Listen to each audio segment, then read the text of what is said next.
Hello investors, welcome to tubelettrading.com। Myself Sagar Sharma.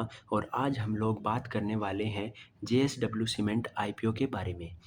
इस video में मैं आप लोगों को बताऊंगा कि इस IPO की ओपनिंग और क्लोजिंग डेट क्या है, जो हमारे शेयर्स इशू होंगे उनका इशू प्राइस क्या होगा, और साथ में ये कहाँ पर लिस्ट होंगे। और इसके साथ साथ हम वीडियो में डिस्कस करेंगे JSW सीमेंट के बिजनेस के बारे में। और वीडियो के एंड में मैं आप लोगों को बताऊंगा कि हमें इस IPO के लिए अप्लाई करना चाहिए या नहीं करना चाहिए। Now let starts. जो JSW सीमेंट IPO है उसकी ओपनिंग डेट 7 अगस्त है और क्लोजिंग डेट 11 अगस्त है। जो इसका इशू प्राइस बताया गया है वो लगभग 139 टू 147 रुपीज़ तक का बताया गया है। और ये हमारा स्टॉक है जो NSE पर भी और BSE पर भी लिस्ट होगा। और जो IPO का इशू प्राइस है, मतलब जो IPO फुल्ली जो IPO है वो लगभग 3600 करोड़ का है। पहले बता रहे थे कि ये 4000 करोड़ का इशू होगा, लेकिन 400 करोड़ कट करके ये अभी 3600 करोड़ रुपए का जो लॉन्च हो रहा है।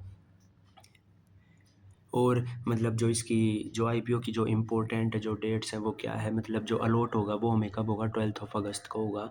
अगर हमें अलॉट नहीं होता है तो 13 अगस्त को ये हमें रिफ़ंड इनिशिएट हो जाएगा। और अगर अलॉट होता है तो जो हमारे शेयर्स जो क्रेडिट होंगे हमारे डीमैट अकाउंट के अंदर वो भी 13 अगस्त को होंगे। और ये लिस्ट कब होगा, लिस्ट होगा 14 अगस्त को। अगर हम इसके मतलब IPO के ऑब्जेक्टिव की बात करें तो इसका मतलब क्या है, IPO को क्यों लेके आया जाता है। क्योंकि मतलब कंपनी चाहती है कि जो हम रिटेल इन्वेस्टर्स हैं या मतलब जो भी पब्लिक है वो उस कंपनी में इन्वेस्ट करे।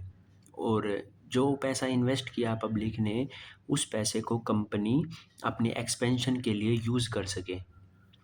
तो जो कंपनी का जो ऑब्जेक्टिव है वो क्या है, ये चाहती है कि भाई जो इनका एक नया प्लांट है जो तैयार हो रहा है कहाँ पे, नागौर राजस्थान के अंदर। तो ये जो कुछ पैसा होगा IPO का उसको वहाँ पर यूज़ करेंगे। और जो जो बचा हुआ पैसा होगा उसको कहाँ यूज़ करेंगे, जो इनके पास बोरोइंग्स हैं उनको रीपे करने के लिए यूज़ होंगे। और साथ में जो जनरल इनका पर्पज़ है ये इन्होंने यहाँ पर वैल्यू भी दी गई है कि भाई मतलब इतना करोड़ वहाँ यूज़ करेंगे, इतना वहाँ। अगर हम इनके बिजनेस की बात करें अभी, तो जो JSW सीमेंट है वो किसका पार्ट है, JSW ग्रुप का पार्ट है। और ये एक फास्टेस्ट ग्रोइंग सीमेंट कंपनी है इंडिया के अंदर। ये among the top 10 companies in terms of sale volume and installed capacity है, जो ये टॉप 10 के अंदर आती है। और ये कंपनी ऑफ़र क्या क्या करती है, ये हमें सीमेंट ऑफ़र करती है, सीमेंटीशियस ऑफ़र करती है, aggregates, additives, plaster, ready mix concrete, ये सारे प्रोडक्ट्स मतलब ये कंपनी है जो बनाती है। इसकी जो है हमारे पास कितने मैन्युफैक्चरिंग प्लांट हैं, 7 स्टेट्स के अंदर इसके मैन्युफैक्चरिंग प्लांट हैं, आंध्र प्रदेश, कर्नाटका, तमिलनाडु, महाराष्ट्र, उड़ीसा एंड वेस्ट बंगाल। जो इनका जो 8th प्लांट है सॉरी, वो हमने देखा ही है कि जो ऊपर एक्सपेंशन में दे रखा था कि भाई नागौर राजस्थान के अंदर है जो वो अभी तैयार हो रहा है, उसके लिए ही IPO आया है, मतलब उसको यूज़ करेंगे। और जो इनकी टोटल कैपेसिटी है वो कितनी है, 20.6 million metric tons per annum. ये इतनी सीमेंट है जो प्रोड्यूस करती है। और जो इसका डिस्ट्रीब्यूशन नेटवर्क है वो इतना बड़ा है, डीलर्स हैं इतने, सब डीलर्स हैं अभी तक, मतलब मार्च 31 तक।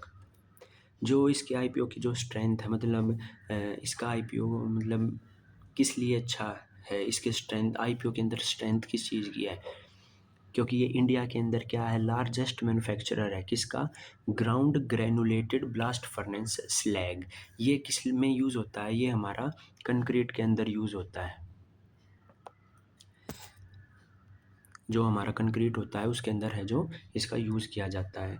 और जो इनके जो प्लांट हैं वो स्ट्रेटजिकली लोकेटेड है, मतलब कि भाई इस एरिया को ये प्लांट कवर करेगा, कि भाई नॉर्थ इंडिया को ये प्लांट कवर करेगा, साउथ इंडिया को ये प्लांट कवर करेगा, इस टाइप से स्ट्रेटजिकली जो है लोकेटेड है।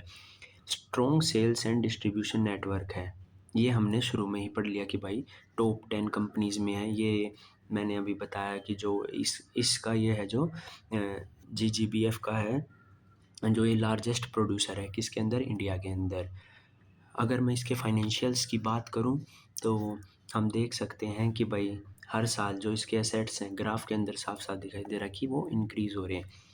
ये हमारा रिवेन्यू है, रिवेन्यू भी हर साल इंक्रीज़ हो रहा है। लेकिन अगर मैं बात करूं किसकी, प्रॉफिट की, तो वो हर साल अभी कम होता जा रहा है। क्यों? क्योंकि जो कंपनी है अभी एक्सपेंशन वाली फ़ॉर्म में है।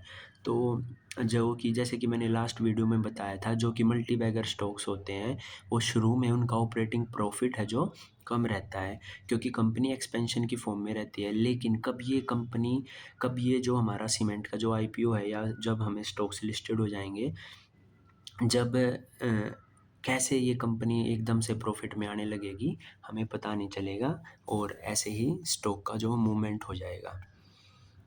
अब अगर बात करें कि भाई मतलब वर्ल्ड के अंदर जो है सीमेंट का प्रोडक्शन कितना होता है, तो वो हम इस ग्राफ से देख सकते हैं। ये जो वैल्यूज़ हैं ये बिलियन टन के अंदर हैं। जो चाइना है वो सबसे ज़्यादा है, जो हमेशा जो प्रोड्यूस करता आया है सीमेंट को। और अगर इंडिया की बात करें तो इंडिया भी हर साल बढ़ाता आया अपने प्रोडक्शन को, और ये रेस्ट ऑफ द वर्ल्ड की है भाई। तो मतलब इससे हम ये ग्राफ क्यों शो किया है, क्योंकि इंडिया के अंदर जो सीमेंट का जो प्रोडक्शन है वो कंटिन्यूअस इंक्रीज़ होगा, और इंक्रीज़ होगा तो जो हमारी लिस्टेड कंपनीज़ हैं वो भी ग्रो करेंगी, सिंपल। अगर मैं इसकी जो मतलब ईयर टू ईयर अगर मैं इसका फाइनेंशियल कंपैरिजन करूं, तो वो हम देख सकते हैं कि जो हमारे एसेट्स हैं वो तो साल दर साल इंक्रीज़ हुए हैं। लेकिन अगर मैं इनकम की बात करूं, अगर मैं रिवेन्यू की बात करूं, तो 23 के कंपैरिजन में 24 में तो इंक्रीज़ हुआ, लेकिन 25 के अंदर जो मेरा जो प्रॉफ़िट है, जो इनकम है, वो कम हुआ। और अगर मैं पैट देखूँ मतलब प्रॉफ़िट आफ्टर टैक्स देखूँ, तो वो तो बिल्कुल माइनस में आ गया है 2025 के अंदर।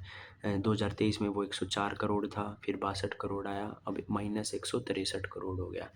ये मतलब क्या है, कंपनी जो अपने प्रॉफ़िट है उसको एक्सपेंशन में यूज़ कर रही है, ऐसा नहीं है कि कंपनी घाटे में जा रही है।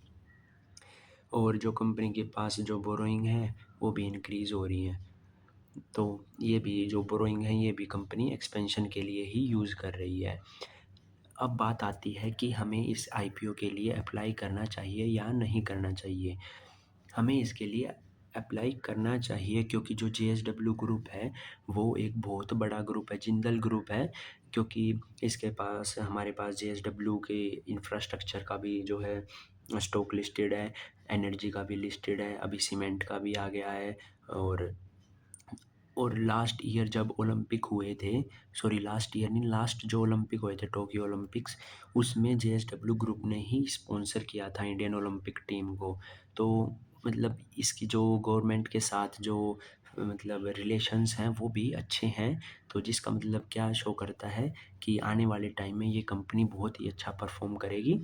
सो ये ग्रेट अपॉर्चुनिटी है अपने पास इस आईपीओ के लिए अप्लाई करने के लिए। So we should apply.